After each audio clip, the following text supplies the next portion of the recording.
and the audience is sitting there, waiting expectantly, which something marvelous is going to happen. She drove supply trucks with a loaded gun during World War II. She made grown men cry in poker games. She got Bea Arthur so angry that America's favorite show had to end. This wasn't the Betty White you thought you knew. Behind that sweet smile was someone who chose her career over having children, who cut family members out forever, who manipulated her image so perfectly that even her co-stars were fooled. Her assistant just revealed what Betty was really doing those final days. Betty White was born on January 17, 1922, in Oak Park, Illinois. Her father, Horace Logan White, worked for the Crouse-Hinds Electric Company, a business that was changing how American cities were lit.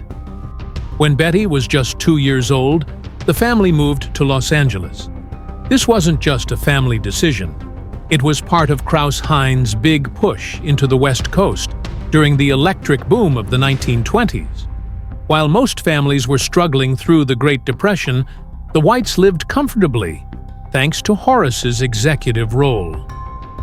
They arrived in California right as Hollywood was becoming the movie capital of the world.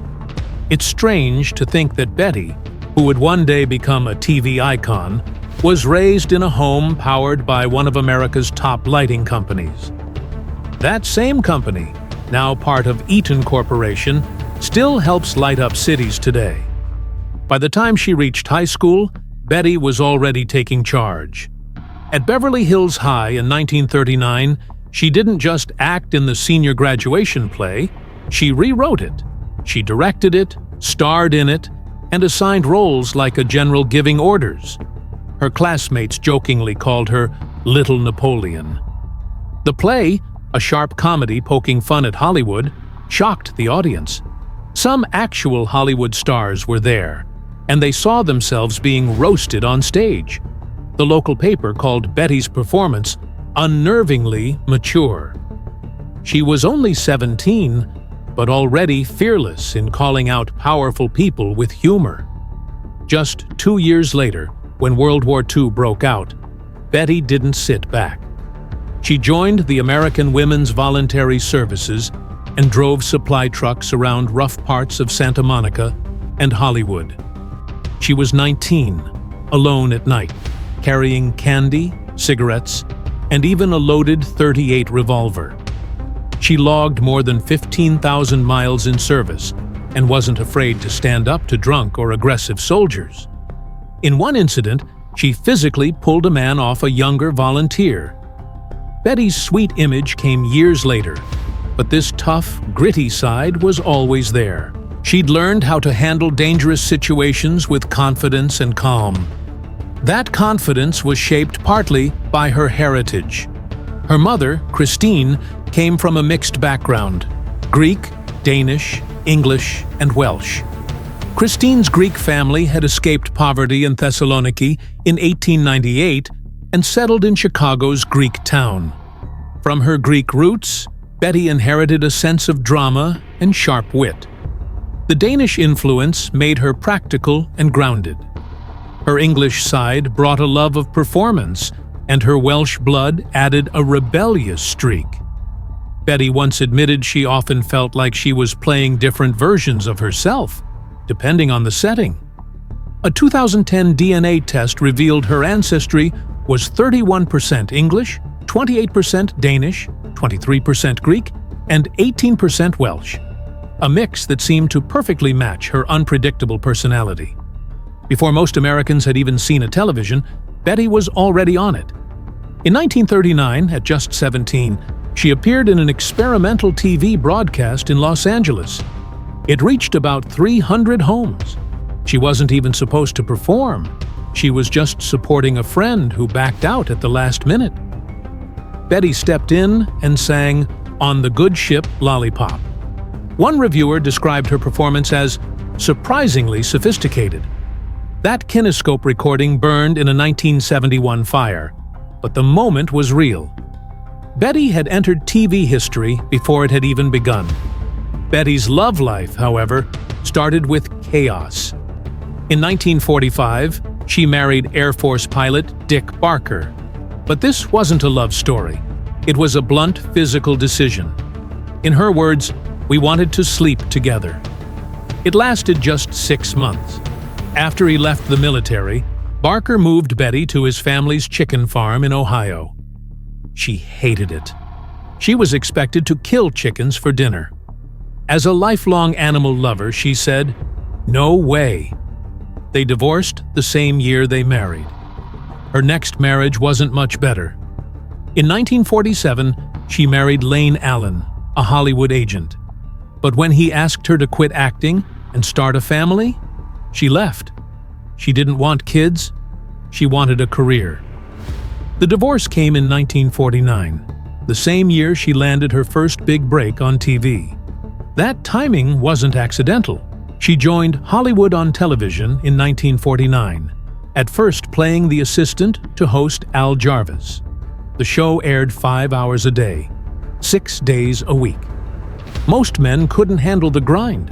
Jarvis quit in 1951, and his replacement, Eddie Albert, left after just 6 months. But Betty stayed. When no one else could keep up, she took over. Soon, she was the only host.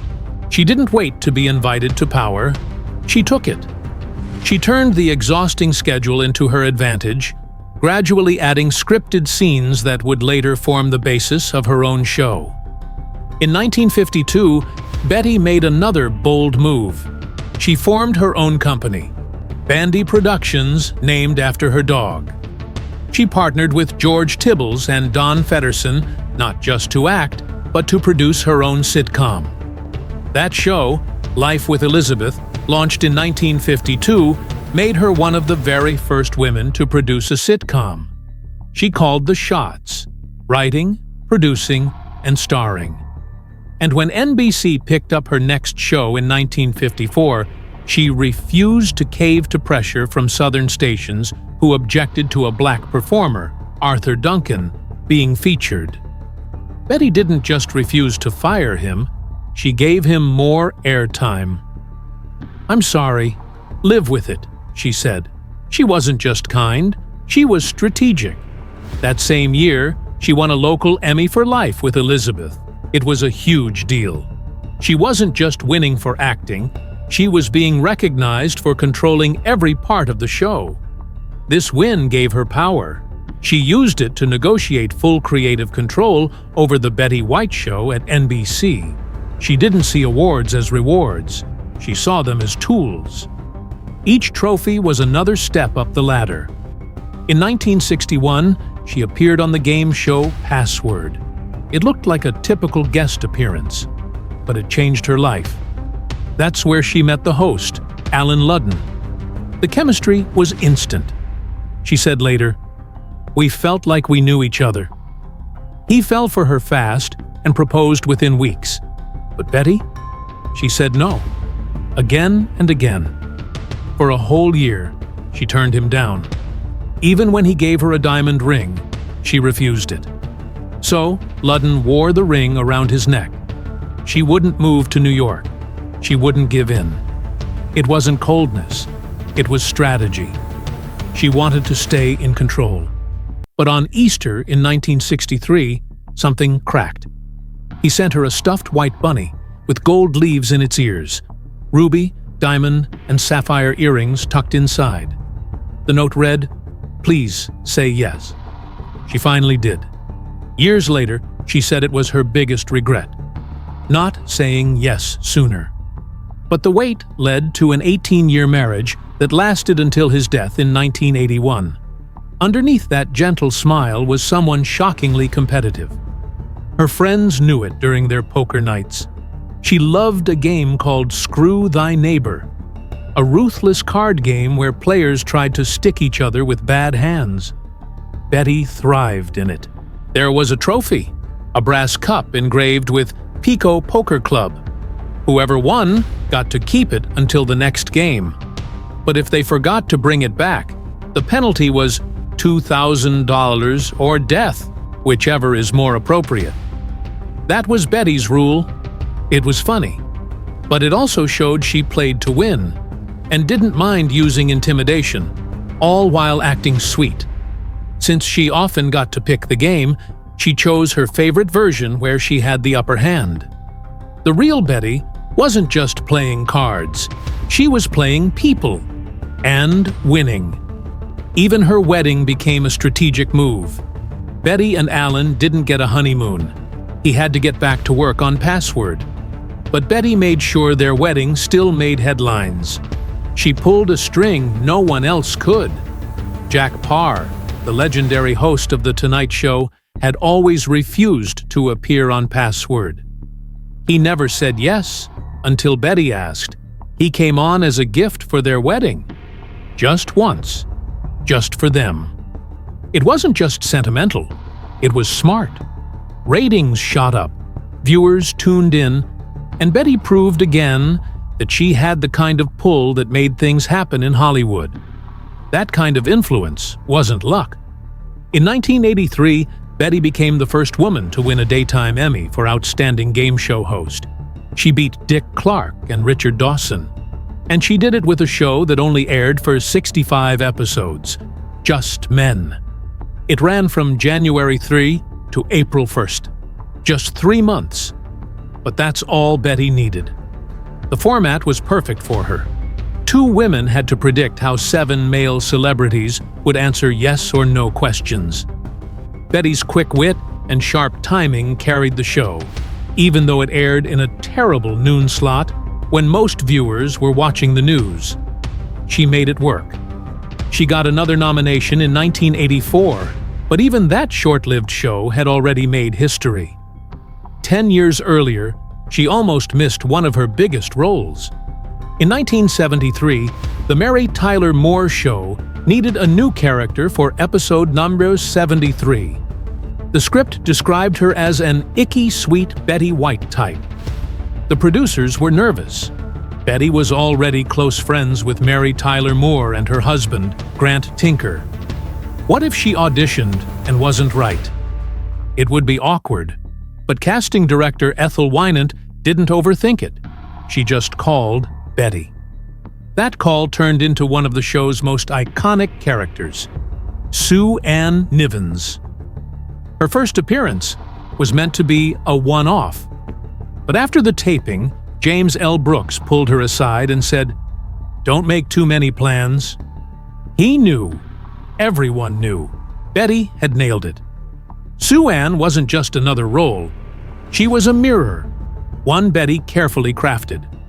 On screen, Sue Ann was the perfect homemaker, hosting segments like A Salute to Fruit and What's All This Fuss About Famine? But underneath, she was man-obsessed, sarcastic, and cold. Betty once said, "You can't get much more rotten than the neighborhood nymphomaniac." She leaned into the role. She played it with layers. Audiences laughed, but they also squirmed. And that's what made it work.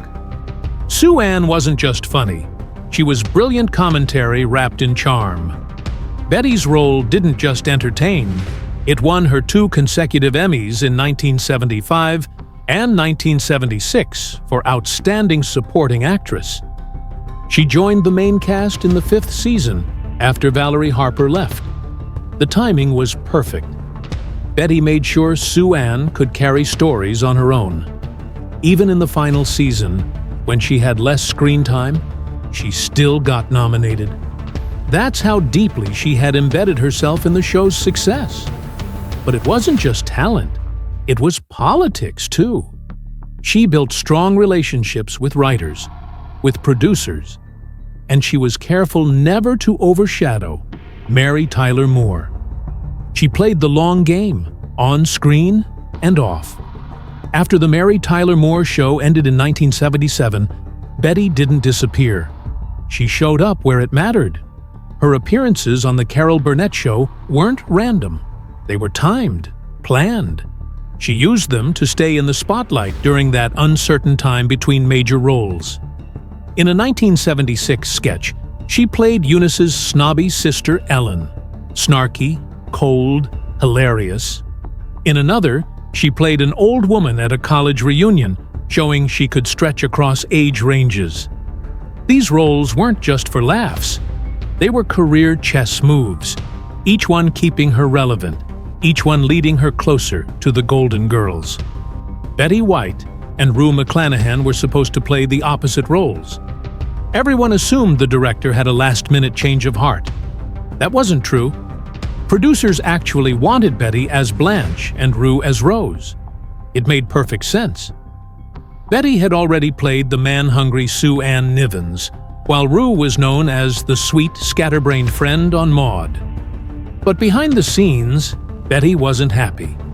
She didn't want to play another seductive character. She'd done that for years. She wanted something new. So she lobbied, quietly but effectively. Rue later said she was thrilled when the director asked her to switch roles during her audition. What she didn't know was that Betty had already made it happen. It wasn't random, it was strategic. And it changed television forever. Betty became Rose, naive, innocent, and lovable. And audiences adored her. That role gave her the freedom to reshape her image while avoiding a trap that had ruined many actresses, being stuck in the same type of character forever. But her influence didn't stop there. The show's salary negotiations were a battlefield. Bea Arthur earned the most in the beginning, thanks to her earlier TV success. But Betty White wasn't just happy to be on the show. She wanted control. She pushed for equal pay, producer credits, and even a say in how her character was written. By the final season, Rue was making over $1 million a year, which would be around $2.5 to $3 million today. Betty used her early Emmy win in 1986 to leverage more power. She knew how to turn popularity into money. And it worked. After the show ended, syndication made Betty richer than anyone expected. Reports say she earned about $3 million a year from reruns. Her co-stars made similar amounts, but her estate continues to benefit because of the contract terms she fought for during the show's run. People saw Rose as simple, but Betty wasn't. She was sharp, strategic, and always one step ahead. Rose Nyland was the show's punching bag. Dorothy insulted her intelligence. Blanche mocked her cluelessness. But viewers loved her. And that wasn't by accident. Betty let her character take the hits because she knew it made her more likable. She became the heart of the show. While Bea Arthur grew tired of jokes about her looks and love life, Betty leaned into Rose's goofy innocence. The more Rose was mocked, the more audiences wanted to protect her. That gave Betty power, not just on screen, but in story meetings too. Her ridiculous St. Olaf stories became fan favorites. They were quoted everywhere. By making herself the underdog, she became untouchable. But all that power came with a price. The real reason the Golden Girls ended wasn't just Bea Arthur leaving. It was the growing tension with Betty White. By 1992, things behind the scenes had turned toxic. Betty's demands had grown too big. She wanted producer credits, final say on Rose's storylines, and more attention. Between takes, she'd chat with the live audience, which Bea found disrespectful. But it was a calculated move. Betty used that connection with fans as leverage. When season 7 wrapped, Bea had enough. She wasn't just tired, she was fed up. The scripts were getting weaker. The jokes about Dorothy were relentless. And working with Betty had become unbearable. NBC could have tried to replace her, but instead, they pulled the plug. It wasn't worth the drama anymore. Outside the show, Betty's personal life was just as complicated. She married Lane Allen in 1947, but it didn't last. He wanted kids. She didn't. That was non-negotiable. She knew her future was in television, not parenting. By 1949, they divorced. It wasn't just a disagreement. It was a deep divide. In the 1940s, women weren't supposed to choose career over children, but Betty did, and she paid the emotional cost. When she married Alan Ludden in 1963, she became stepmother to his 3 kids. One of them, Martha, never accepted her. Their relationship was so bad they didn't speak for 30 years. Even when Martha tried to make peace, Betty shut the door. Friends said Betty believed Martha made Alan's final years harder, and she never forgave her for it. Then came 1981. Alan Ludden died just 3 days before their 18th anniversary. He had stomach cancer. Betty had been by his side, between rehearsals, hospital visits, and public appearances. After his death, she said she'd never remarry. "Once you've had the best, who needs the rest?" she told reporters. But there was another truth behind the tears. His death also freed her from compromise. From then on, her time, her focus, her energy, all went to her work and her animals. That's where she poured her love. In 2025, Sally Struthers went public with a story she had held back for years. She said Betty invited her to a game show meeting at her home. When Struthers reached for a cookie, Betty smiled sweetly and said, "I wouldn't do that if I were you, dear. You don't need a cookie." It was cutting, it was public, and it wasn't a joke. Sally called her very passive-aggressive. It matched other behind-the-scenes reports. Betty had a way of using charm as control. She dressed her dominance in politeness. But make no mistake, she always had the upper hand. And when people didn't fall in line, she cut them out. Her stepdaughter Martha wasn't the only casualty. Betty's need for control destroyed friendships too. She didn't forgive. She didn't forget. When people disappointed her or crossed her, she erased them. No second chances.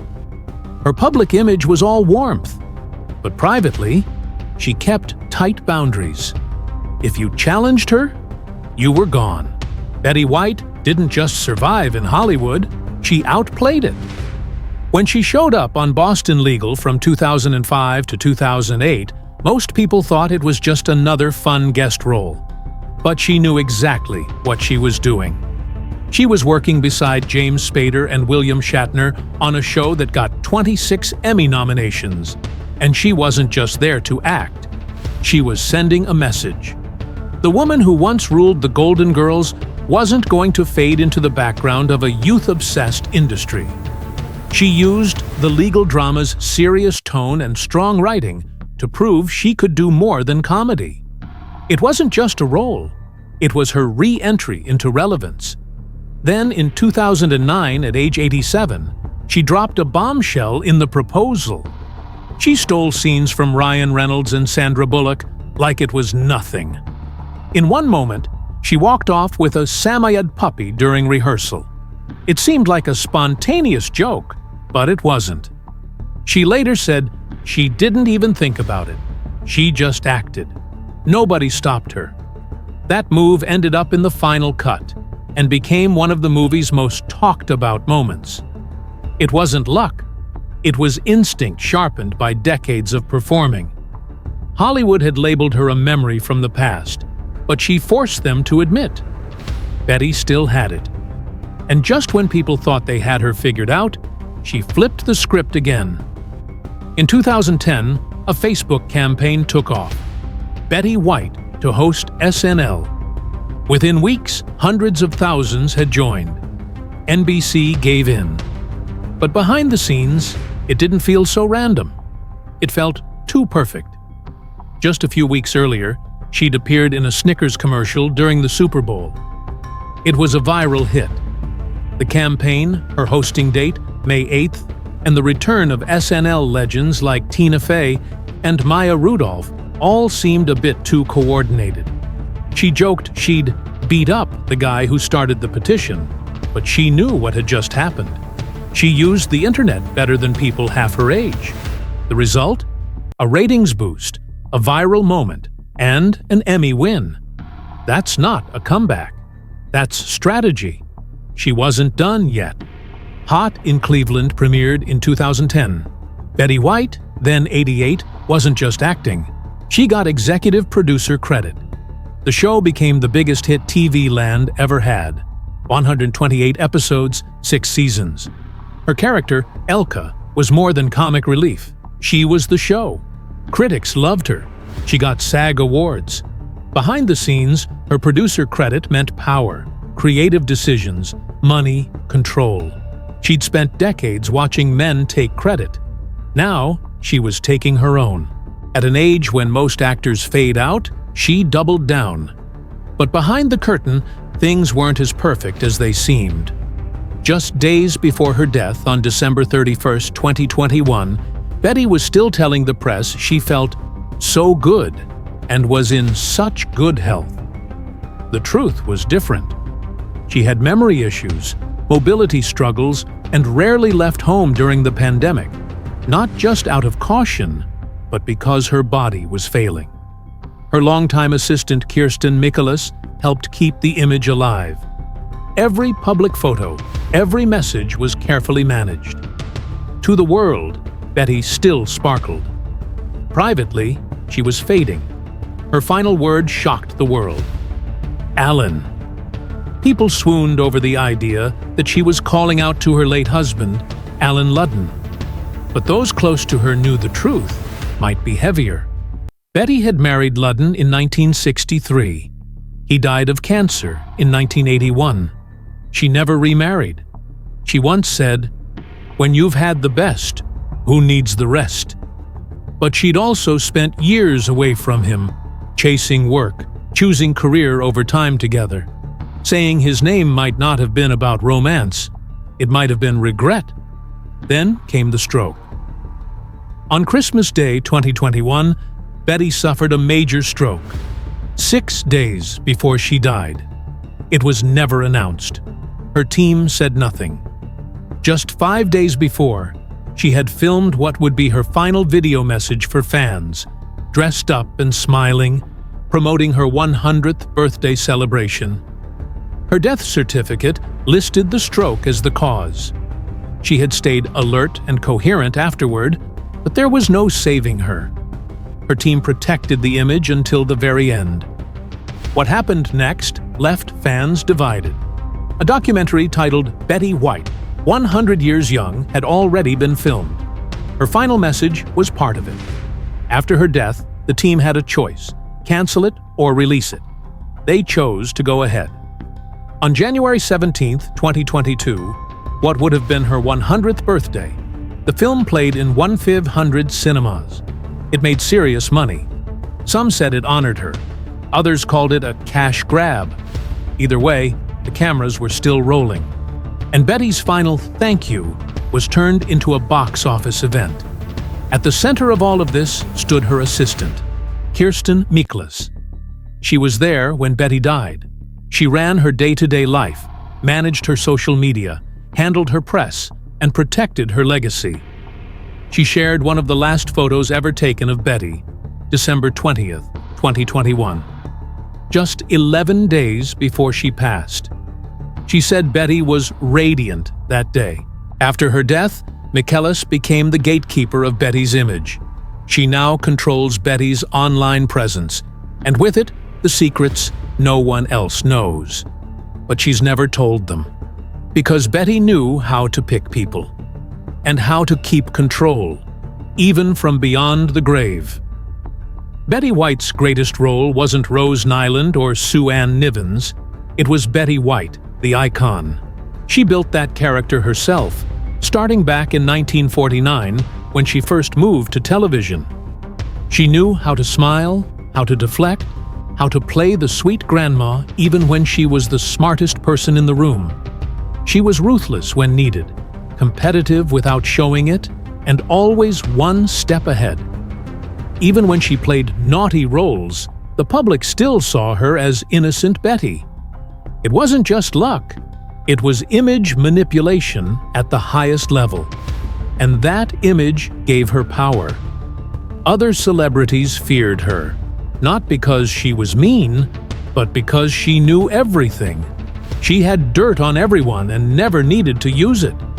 She had been one of the first women in TV to own her own production company back in the 1950s. She built relationships with executives, agents, and stars across generations. When Betty White backed you, your career got a boost. When she stayed silent, people noticed.